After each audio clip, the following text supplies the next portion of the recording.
ሰላም ጤና ይስጥልኝ ክብራትና ክብራን የስቲም ፓወር ኢትዮጵያ ተከታታዮች እንደምሰነበታችሁ ሳምንቱን ቆንጆ እንዳሳለፋችሁ ተስፋ አደርጋለሁ። በዛሬ ስቲም ፓወር ኢትዮጵያ ፕሮግራማችን ወደ አማራ ክልል እንጓዛለን። አማራ ክልል ምን አለ ለምትሉ ውድ ተመልካቾቻችን ደግሞ ምስራቅ ደንቢያ ወረዳ ቆላ ድባ ከተማ ውስጥ አንድ ታዳጊ የፈጠራ ባለሙያ ስራዋን ልታስጎበኘን እንግዲህ ጋብዛናለች። እኛም እዛ ተጉዘን ደግሞ ያለውን ሁኔታ እናስቃኛቸዋለን ማለት ነው። እንዲሁም ከቤተሰቦቿ ምን አይነት ድጋፍ ይሰጣታል የሚለውንም ደግሞ ከተከታዩ ቪዲዮ ተከታትለን ተመልሰን እንምጣ። ፕሮግራሙን ያቀረብኩኝ ቆይታ አብሬያችሁ ማደርገው ኤፍራታ አስራት ነኝ። በያላችሁበት መልካም ጊዜ። ሀገራችን ኢትዮጵያ በሳይንስ፣ በቴክኖሎጂ፣ በኢንጂነሪንግ፣ በማትስ ዓለም የደረሰበት የስልጣኔ መስመር ላይ ለመድረስ በርካታ ስራዎችን እየሰራች ትገኛለች። ታዲያ ይህንን ያግዝ ዘንድ ስቲም ፓወር ኢትዮጵያ በሀገራችን በተለያዩ ስፍራዎች ፋብላብ ወይም ስቲም ሴንተሮችን በመክፈት የተለያዩ ታዳጊዎችን በዚህ ዘርፍ ለሀገራቸው ለራሳቸው ስራ እንዲሰሩ እየሰሩ ይገኛሉ። በሀገራችን ከሚገኙ የስቲም ሴንተሮች መካከል በጎንደር ዩኒቨርሲቲ የሚገኘው የስቲም ሴንተር ተማሪ የሆነችዋን ተማሪ ረህመትን በማዕከላዊ ጎንደር ቆላ ድባ ከተማ የምትኖር ታዳጊ ስትሆን በራሷ በነበራት ተነሳሽነት በስቲም ሴንተር ባገኘችው ስልጠና የተለያዩ የፈጠራ ስራዎችን እየሰራች ትገኛለች። ከምትሰራቸው የፈጠራ ስራዎች መካከል የውጭ ምንዛሬን ያስቀራል ያለችውን የሽቶ ስራዋን እናስተዋውቃቸዋለን።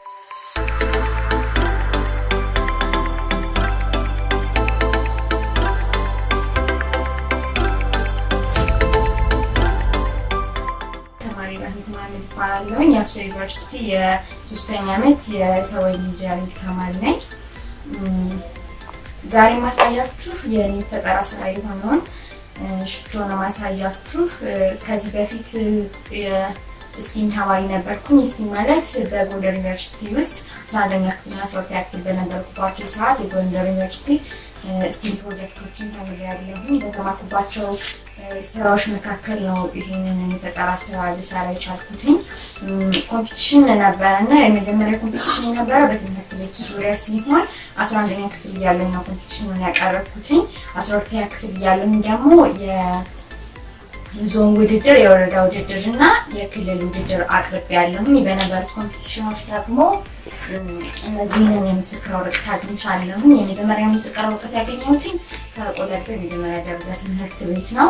የሁለተኛ ምስክር ወረቀት ደግሞ ያገኘሁት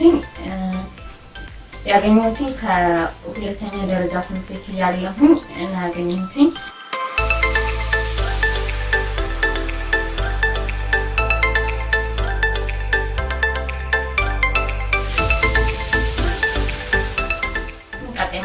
ደግሞ ሽቶችን ለመቀላቀል ነው።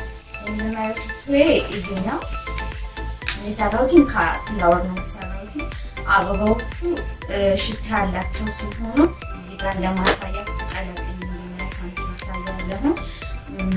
የመጀመሪያው ሳምፕል ይሄ ናአና ወይም ደግሞ በተለምዶ ሻሂ የምንፈላበት ቅጠል ሲሆን ሁለተኛው ደግሞ የብርቱካን መዓዛ ያላቸው ምላጮች ናቸው። እነሱን እናስገባለን። ሶስተኛ ቢሎች ናቸው። እነዚህን በጎንደር ዩኒቨርሲቲ ደረጃ ያገኘናቸው ሽታዎችን ማግኘት ይችላሉ ተብሎ የሚጠበቀው ነው። ሽታዎችን ማንኛውም ሽታ ማግኘት ይችላል ማለት ነው። መጥፎም ቢሆን ጥሩም ቢሆን ሽታ ማለት ነው። እዛ ከዚህ ላይ የፈላ ናአናን ያለው ሁለተኛውን እንጨምራለን ማለት ነው።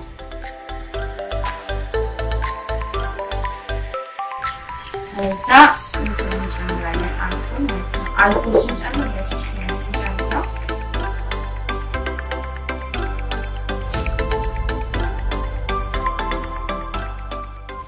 አልኮሉ ጥሩ ፍሌቨር እንዲኖረው ያደርገናል። ቀጥሎ የምንጨምርበት ነገር ደግሞ ይሄ ተዘፍዝፎ ያደረ ወይም ደግሞ 30 ደቂቃና ከዛ በላይ እንዲሆነው ተጨምሮበት ነው የሚቆየው። ናአና የተቀላቀሉ ቅመሞች ማለት ነው።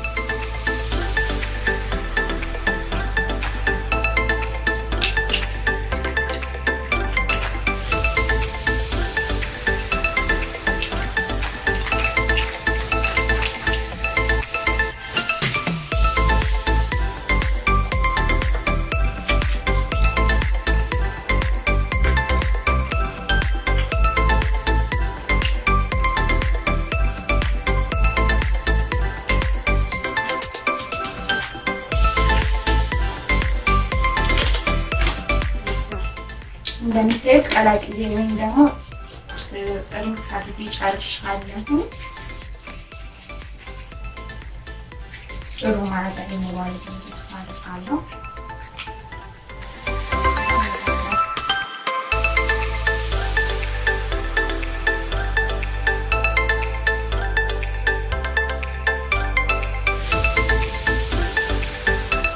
እያንዳንዱ ፍላወር ባይዘው የተለያዩ ፍሌቨር ወይም ደግሞ የተለያዩ ሽታዎች ነው ያላቸው። የዚህ ሜትድ የተሰራው ከሰንፍላወር ነው። ፔንናይት የሚባል አለ፣ በማታ ብቻ የሚሸቱ ፍላወሮች ማለት ነው። በፔንናይት ብቻ ነው የተሰራው። ማታ ብቻ ነው ፔንናይት ልትሸት የምትችለው ማለት ነው። ከዛ ውጭ ሽታ ያን ያክል የላትም ማለት ነው። ይሄን አቀጥሎ ማሳየት ደግሞ ይሄ ባዶውን ከብርቱካን ብቻ ነው የተሰራው። ማለትም ከብርቱካን ላጥ ብቻ ሆኖ ሽታው ኦሬዲ ብርቱካን ብቻ ነው ማለት ነው የሚሸተው።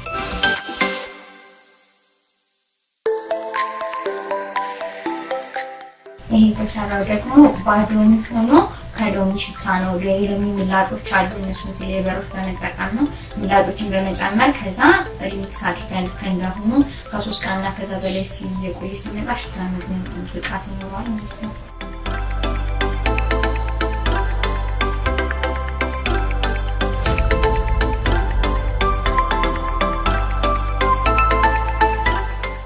ይህንን ሽቶ ለመስራት ያነሳሳኝ ነገር ከሰፈራችን ማለትም በቤተሰባችን ዙሪያ ሽቶ በጣም ውድ የሚባል ነገር ነው። ማለትም ከውጭ ነው እንጂ አገር ውስጥ ብዙ ጊዜ ተሰርቶ ካምፓኒው አልነበረም እና ጠቀሜታው ምንድን ነው? የሰው ልጅ ጥሩ መዓዛ እንዲኖረው ያደርጋል። በቃ ሽቶ ለሰው ልጅ አስፈላጊ ከሆኑ ነገሮች መካከል አንዱ ነው ብዬ አስባለሁ። ወይም ደግሞ ነባራዊ ሁኔታ እንደዚህ ይገልጻል ማለት ነው።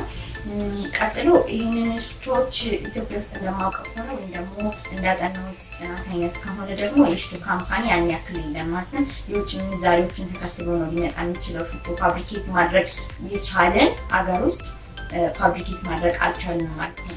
ለምሳሌ እኛ አሁን አካባቢ በሚገኙት ሁኔታዎችን ተመርኩዤ ወይም ደግሞ አካባቢ በሚገኙት እጽዋቶች ተመርኩዤ ይሄ ነገር ልሰራ የቻልኩት። የበለጠ ትምህርት አግኝቼ ወይም ስፖንሰር የትምህርት እድል አግኝቼ ይሄንን ማካካስ ወይም ደግሞ ትምህርቱን ባገኝ ይሄንን ፋብሪኬት ማድረግ እችላለሁ እኔ በራሴ ማለት ነው።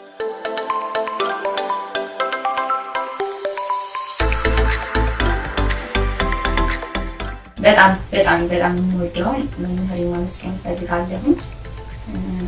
ቲቸር ወልደ ጊዮርጊስ ወልደ ማርያም የነበሩትን የሳይንስና ቴክኖሎጂ አብረው ሲሰሩ የነበሩትን ጓደኞቼን ማመስገን እፈልጋለሁ። ስቲም ተማሪ ስለነበርኩ የጎንደር ዩኒቨርሲቲ ፕሬዚዳንት የስቲም ሴንተር አስተማሪዎችን በሙሉ ማመስገን እፈልጋለሁ።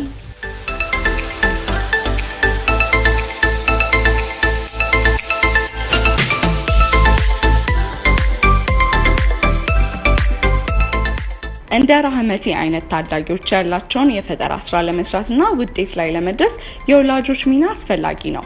አሁን ተከታትለን የመጣነው የፈጠራ ስራ ውጤት ላይ እስኪደርስ ድረስ የራህመቴ እናት ወይዘሮ ረመቴ ድጋፍ እንደሚያደርጉ ይናገራሉ። ትምህርቷን ጎበዝ ናት። እዚያ ትምህርት ሽቶ መጀመር አለብኝ አለች፣ ሽቶ መስራት አለብኝ አለች። ጥሩ የምትፈልጊውን ነገር ከቤት የሚያልን የሚገዛም ነገር እንግዲህና ሞክር ያልኳት ብትሞክር ቆንጆ ሆኖ ውጤት ወጣለት። ሽቶዋ ጥሩ ሆነ። መንደርም አደለች ሰጠችን። አሁን ያን ታደርገች በኋላ በትምህርት ቤት እየተወዳደረች አለፈችበት። አሁን ባህር ዳር ተቀርታ ደግሞ ሄደች ተወዳደረች፣ እንደዚህ ተሸልማበታለች። ልጅ ወርቅ ናት። ተደግሊ ለቁም ነገር ያብቃልኝ። እናቷ ምላትን ነው የምትከተል ከእናቷ ውጭ አታፈነግጥም። እንደዘመኑ ልጅ ጥሩ ናት። ልጅ ጠበባም ጥሩ ናት፣ ስራዋም ጥሩ ናት። የቤቷንም ትሰራለች፣ የትምህርቷንም ታካሂዳለች። ዩኒቨርሲቲ ደርሳልኛለች። እንግዲህ እስከ መጨረሻው 3 ቶን ድረስ አለው።